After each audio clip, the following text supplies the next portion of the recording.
transmettre, mais certainement un message que doit capter quand même la société. Nous disons que c'est vrai qu'il peut y avoir des sanctions, mais les sanctions font partie d'une palette de solutions ou bien de réponses que la société aujourd'hui doit apporter à l'école. Outre la sanction, on peut avoir une prise en charge de ces enfants-là. Parce que ces enfants-là, nous considérons qu'ils ont vécu dans la société. Quand vous parlez de prise en charge, ça veut dire que psychologiquement, il y a un problème. Donc, il y a un message forcément. Donc, vous me rejoignez. Est-ce qu'il y a un message que ces élèves veulent transmettre? Donc, je disais qu'il peut y avoir un message qu'ils peuvent transmettre consciemment. Un mal-être, comme un mal-être qu'on peut quand même, nous devons décrypter que ces enfants-là peuvent aujourd'hui nous transmettre, mais de façon maintenant inconsciente. Est-ce que même ce qu'ils font là, nous adultes, nous l'avons appelé des situations de violence. Mais est-ce qu'eux, ils ne l'ont pas appelé une question de célébration? Donc c'est pourquoi nous parlons d'une meilleure prise en charge aujourd'hui de ces enfants-là, de cette tranche d'âge-là, à plus forte raison aujourd'hui au niveau de nos établissements. Nous disons effectivement que dans nos établissements, il faut qu'on aille vers le renforcement de ce qu'on appelle le personnel d'encadrement. Il était malheureux que dans ces situations de violence-là que nous avons notées, qu'il y ait des films qui sont devenus viraux à travers le net et que pendant tout le déroulement, tu ne vois pas un personnel d'encadrement qui est là pour accompagner les enfants, pour essayer de les rappeler. Est-ce qu'ils ne l'ont pas fait après le départ des professeurs? Est-ce qu'ils l'ont fait à des heures de cours? Je ne pense pas. Bien possible. Oui. Mais maintenant, d'où l'importance d'un personnel d'encadrement. Parce que le professeur, on sait, sa pratique, c'est quoi? C'est faire son cours et aller continuer ailleurs. Maintenant, il doit y avoir en permanence dans les établissements des gens qui doivent avoir ces élèves-là à l'œil. Des enfants sont quand même censés être accompagnés même à la fin du cours, même à traverser la route. Un surveillant peut jouer ce rôle-là. Il y a des assistants sociaux qui sont censés être dans les établissements. Mais aujourd'hui, on sait que les effectifs pléthoriques de ces élèves-là étant, on sait qu'il y a un manque criard aujourd'hui de ce personnel d'encadrement-là. C'est malheureux, cette tranche d'âge-là est devenue très très violente. Maintenant, si c'est dans la rue, d'accord, on dit qu'il y a toujours des solutions à construire. Maintenant, si cette violence-là vient nous trouver maintenant dans nos établissements, ce qu'on pouvait appeler des centres de rééducation, ou même d'éducation et de transmission de savoir, là on dit qu'il y a vraiment une chose très très profonde à repenser, comme le disait le doyen tout à l'heure. Donc il y a des choses à repenser et nous pensons que parmi les choses les plus essentielles aujourd'hui à faire, c'est que dans ces établissements-là, qu'il puisse y exister un personnel conséquent en nombre suffisant d'encadrement qui puisse parler. Et en parlant de personnel d'encadrement, ça commence par le surveillant, mais on peut aussi passer par l'assistant social. Mais les psychologues conseillers aujourd'hui ont pratiquement régressé de par leur présence dans les établissements. Il n'existe pratiquement pas. Quand vous voyez des enfants souvent qui sont dans des situations de difficulté, c'est-à-dire qui sont en baisse de notes, qui ont commencé à perdre, qui ont commencé à s'absenter, ça c'est ce qu'on appelle un enfant qui est en difficulté. Et souvent dans cette difficulté-là, si on ne l'accompagne pas soit pédagogiquement, c'est essayer de le renforcer par son niveau. Moralement, c'est essayer de le ramener à la raison, de lui parler des valeurs, de certaines valeurs. Donc si on ne l'accompagne pas, il peut devenir à la fin de l'année très très violent. Parce qu'il sait que là, c'est l'heure de la restitution. Sa moyenne va être publiée ou bien va être partagée avec sa famille. Donc souvent, c'est le moment à cet enfant-là pour dire que je n'ai plus rien à perdre. Peut-être je vais saccager. Donc il y a une carence de l'accompagnement des élèves à cause des effectifs pléthoriques. Effectivement, à cause des effectifs pléthoriques. Et du manque de personnel. Effectivement. Mais un élève qui est souvent en difficulté et qui peut devenir violent plus tard, souvent ça se manifeste. Souvent, c'est un décrochage qui se manifeste un peu à travers les cours, à travers sa présence, à travers sa participation dans les classes. Il s'absente, il peut venir en retard. Donc, souvent, c'est des phénomènes pour lesquels nous appelons vraiment l'État et tous les acteurs qui exercent aussi aujourd'hui autour de l'école de vraiment œuvrer à installer ces dispositifs de captage-là, vraiment de ces phénomènes-là qui peuvent manifester. Parce que cette jeunesse-là, c'est la nôtre. Aujourd'hui, on dit que ces enfants-là qui ont aujourd'hui fauté, on peut les mettre en dehors de l'école. On peut les exclure. Mais si on les exclut, on ne pourrait pas les faire sortir du Sénégal. Donc il faut toujours rester notre jeunesse. Donc si on ne les éduque pas à l'école, on serait obligé de se rattraper dans la rue.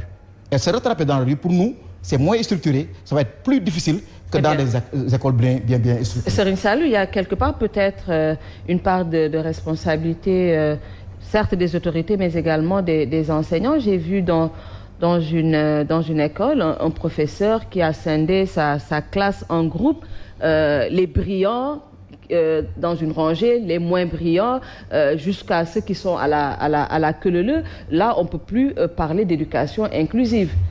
Oui, et ça peut créer des frustrations qui peuvent aboutir à des scènes de violence. Certainement que le professeur, en établissant, en tout cas, en catégorisant la classe en élèves brillants, plus brillants, les moins balances brillants, etc. avec même des noms, Mais voilà. Ce qui est sûr et certain, c'était peut-être pour rechercher l'émulation. Mais malheureusement, souvent, c'est le résultat contraire auquel on assiste. Parce qu'il y a des élèves qui vont décrocher de plus en plus et peut-être que la concurrence se fera au niveau tout simplement des élèves qu'on juge être tout simplement... brillants ou qui sont considérés comme... Je crois que là, c'est tout simplement une faute pédagogique qu'il faudra nécessairement repenser. En tout cas, il faut repenser en tout cas ce mode de catégorisation des élèves. Parce que je crois que dans nos classes, puisque c'est des classes quand même, on parle de classes mixtes, donc je crois qu'il ne faut pas essayer de sérier les élèves en bons et en mauvais. Il est vrai qu'on peut avoir des classes pilotes où souvent, pour y aller, il faut avoir disposé d'une certaine moyenne. Ça, c'est des cadres d'émulation. Mais au sein même de la classe, on ne peut pas quand même sérier les élèves en élèves brillants, plus brillants, moins brillants, etc. Je crois que ça, c'est une faute pédagogique qu'il faudra réparer rapidement. Mais je crois que aussi, ce phénomène de violence, il faut essayer de le circonscrire, surtout dans la temporalité. Parce que chaque fois, ça se produit à la fin des compositions du deuxième semestre. Donc, le message d'adieu de certains élèves, c'est tout simplement saccager, c'est saccager ou bien brûler tout simplement les tenues pour dire qu'au revoir, nous partons en vacances.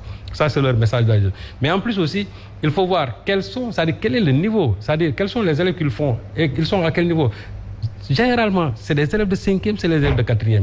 Les élèves de 3e, on ne les voit jamais. Les élèves de 6e... Ils ont l'examen. Voilà, ils ont l'examen. Mais les élèves de 6e aussi, quasiment, c'est des élèves qui sont encore jeunes, qui viennent de l'école primaire. Ouais. Ils ne sont pas là-dedans. Donc, souvent, ce sont les élèves de 5e et plus des élèves tout simplement de la classe parler de la crise d'adolescence? Absolument. Moi, je crois que c'est ça le problème. C'est une crise d'adolescence. Parce que...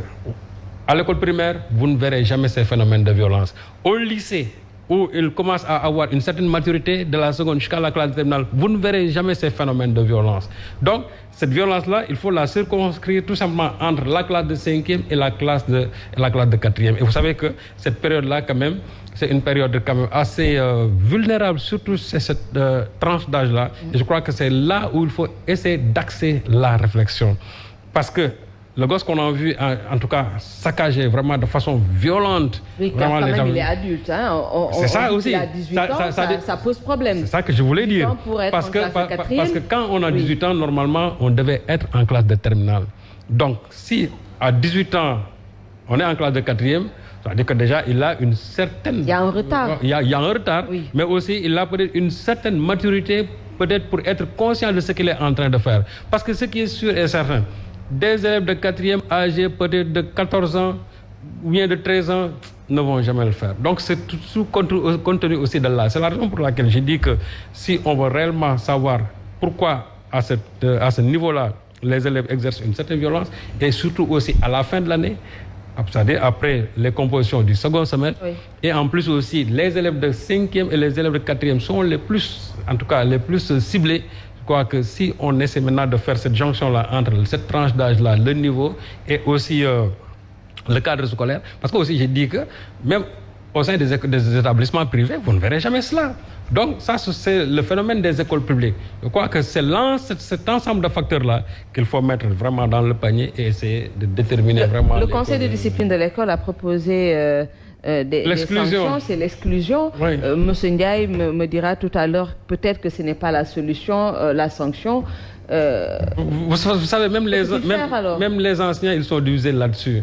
Parce que si vous visitez la plateforme de certains enseignants, il y en a qui disent que, ne serait-ce que pour l'exemple, il faut non seulement les exclure, mais mettre même sur le bulletin pendant d'ici 2 ans, il ne faut même pas les accepter dans aucun établissement scolaire du Sénégal. Il y en a qui disent que la place vraiment des élèves là, ce n'est pas la prison, parce qu'aujourd'hui, on les a placés sous mandat de dépôt. Et on a dit qu'aussi, il faut leur offrir une nouvelle chance en essayant de les sensibiliser sur les actes quand même qu'ils viennent de poser. Moi, je crois qu'il faut quand même de la mansuétude. Moi, au départ, quand j'ai vu cela, vraiment, j'ai eu le même sentiment que ces enseignants qui disaient qu'il faut non seulement les exclure, mais il faut ensuite durcir la sanction. Mais je me suis ressaisi en disant que c'est vrai, c'est dur de voir ces images-là, mais il faut quand même faire une preuve de certaine indulgence.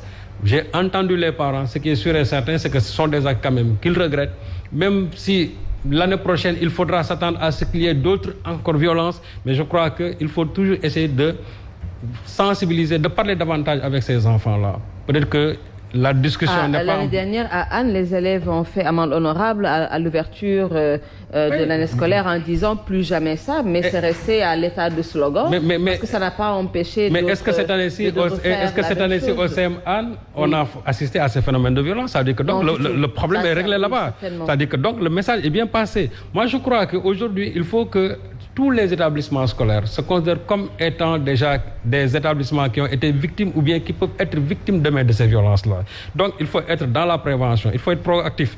Étant proactif, donc, il faut tenir maintenant des messages, en tout cas de sensibilisation à l'endroit de ces élèves-là. Parce que si vous leur tenez ce discours, ce qui est sûr et certain, vous allez briser peut-être, en tout cas, toute